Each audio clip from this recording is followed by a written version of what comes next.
ایک مرتبہ پھر آپ کو پروگرام میں خوش آمدید کہتا ہوں. تو بات ہو رہی تھی دینار العیار کی.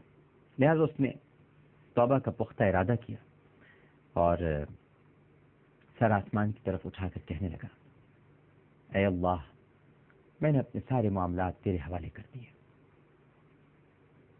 تو میری توبہ قبول کر اور مجھ پر رحم فرما. اور پھر اپنی والدہ کے پاس گیا. اس کا رنگ بدلا ہوا تھا، دل ٹوٹا ہوا تھا. ماں سے پوچھا، ماما، اے میری ماں، اے امی جان، مجھے یہ بتا کہ بھگوڑے غلام کے ساتھ، یعنی جب اس کا مالک اسے پکڑ لے بھگوڑے غلام کو، تو اس کے ساتھ کیا سلوک کیا جاتا ہے؟ اس کی والدہ نے کہا کہ بھائی اس کا لباس اور کھانا سخت کر دیا جاتا ہے اور اس کے ہاتھ پاؤں باندھ دیے جاتے ہیں. وہ کہنے لگا کہ مجھے ایک ادنا سا جبہ اور کچھ جو چاہیے، اور میرے ساتھ ویسا ہی سلوک کرنا جیسے ایک بھگوڑے غلام کے ساتھ اس کا آقا کرتا ہے. شاید میرا مولا میری ذلت دیکھ کر مجھ پر رحم کر لے. دیکھیے، جب انسان کے دل کی دنیا بدلتی ہے نا، تو اس کے الفاظ بھی بدل جاتے ہیں، اس کے انداز بھی بدل جاتے ہیں. اطوار تو بدلتے ہی بدلتے ہیں. سب سے پہلے لہجے تبدیل ہوتے ہیں، تواضع آ جاتا ہے لہجے میں، گفتگو کے ہر انداز میں تضرع شامل ہوتا ہے، الہ و زاری ہو جاتی ہے. اس نے کہا کہ اے میری پیاری ماں، بس تو میرے ساتھ یہی سلوک کر، ایک ادنا سا جبہ کچھ جو دے دے اور مجھے باندھ کے رکھ، اور وہی سلوک کر جو ایک آقا اپنے بھگوڑے غلام کے ساتھ کرتا ہے. جو اس نے مانگا، ماں تو ماں ہے، پہلے بھی جو کہتا تھا ماں دے دیا کرتی تھی، اب بھی اس نے جو کہا، ماں کا دل تو نرم ہوتا ہے، موم ہوتا ہے. ماں نے وہ دے دیا. جب رات چھا گئی تو رونے لگا، اور اب سے تھوڑی دیر بعد آسمان کی طرف دیکھا اور کہا، اے دینار، تیرا ستیہ ناس ہو. کیا تجھ میں آگ کو برداشت کرنے کی طاقت ہے؟ جب تجھ میں آگ کو برداشت کرنے کی طاقت نہیں ہے تو پھر تو جبار کے غصے کی کیسے در پہ ہوا؟ کیا ہو گیا تھا تجھے؟ صبح تک اسی طرح کہتا رہا، یہی جملے دہراتا رہا. ایک رات اس کی ماں نے کہا، پیار آیا ماں کو، کیونکہ اس نے یہ حالت اپنی روزمرہ کا معمول بنا لیا تھا. ماں اس کے پاس آئی، تھوڑی دیر کے لیے بیٹھی اور کہا کہ بیٹے، اپنی جان کے ساتھ نرمی کر، مت کر اتنا، اپنے ساتھ اتنی سختی مت کر. اس نے کہا کہ ماں مجھے چھوڑ دے،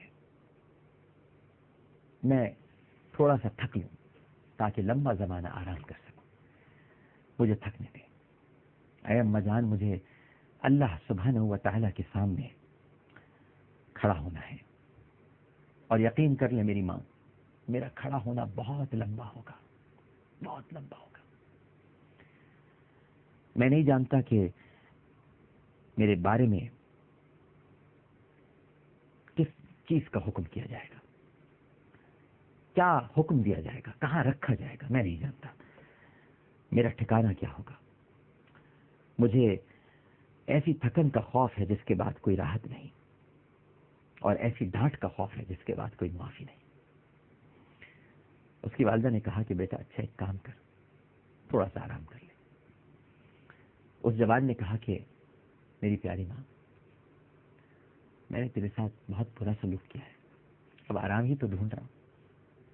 اماں جان، آرام ہی تو ڈھونڈ رہا ہوں، کیا تو میرے لیے رہائی کی ضامن بنتی ہے؟ اس کی والدہ نے کہا کہ پھر میرا ضامن کون بنے گا؟ اس جوان نے کہا کہ پھر تو مجھے اپنے حال پر چھوڑ دے. اے اماں جان، کل تو ایسی مخلوق کے ساتھ ہوگی جنہیں جنت کی طرف لے جایا جائے گا اور مجھے جہنم کی طرف لے جایا جائے گا. پھر ناظرین کرام، اس کی ماں جب ایک رات اس کے پاس سے گزری تو وہ سورہ حجر کی یہ آیت پڑھ رہا تھا، تیرے رب کی قسم، ان سب سے اس کے متعلق پوچھیں گے جو وہ کرتے تھے. اس نے آیت کے بارے میں سوچا اور رویا اور بے قرار ہونے لگا، یہاں تک کہ بے ہوش ہو کر گر گیا۔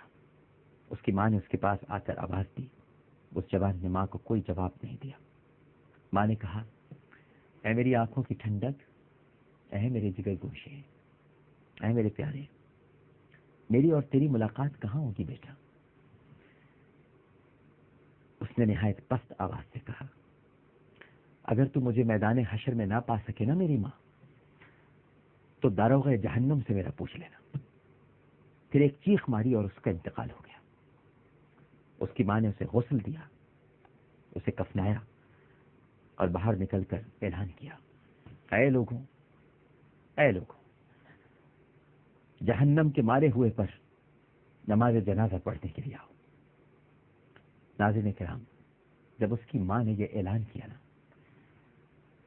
تو اس دن کے بعد، توجہ سے سنیے گا، اس دن کے بعد اس سے زیادہ مجمع اور اس سے زیادہ آنسو بہانے والے پھر کبھی کسی نے نہیں دیکھے۔ ایسا بھرپور اس کا جنازہ پڑھا گیا، یعنی پروردگار نے اس کی توبہ قبول کر لی۔ یہ ندامت کے جو آنسو ہوتے ہیں ناظرین کرام، یہ سب کچھ دھو ڈالتے ہیں، کہیں کوئی میلا پن یا کچیلا پن رہتا ہی نہیں ہے، سب کچھ دھل جاتا ہے، پاک اور صاف اور اجلا ہو جاتا ہے۔ یہ بارش کی طرح ہوتے ہیں جو ایک دم برس پڑتی ہے اور برسوں سے جمی ہوئی گرد کو، مہینوں سے اٹے ہوئے وجود کو، جو گرد سے اٹا ہوا ہے، اس کو دھو ڈالتی ہے۔ بس اس کے یہ آنسو تھے۔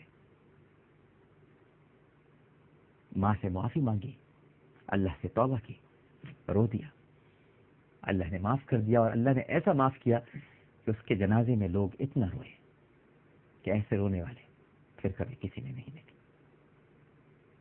پروگرام پیش کرتے ہوئے کوئی غلطی، کوئی سہو تو اپنے رب کے حضور معافی کا خواستگار اور توبہ کے طلبگار ہوں۔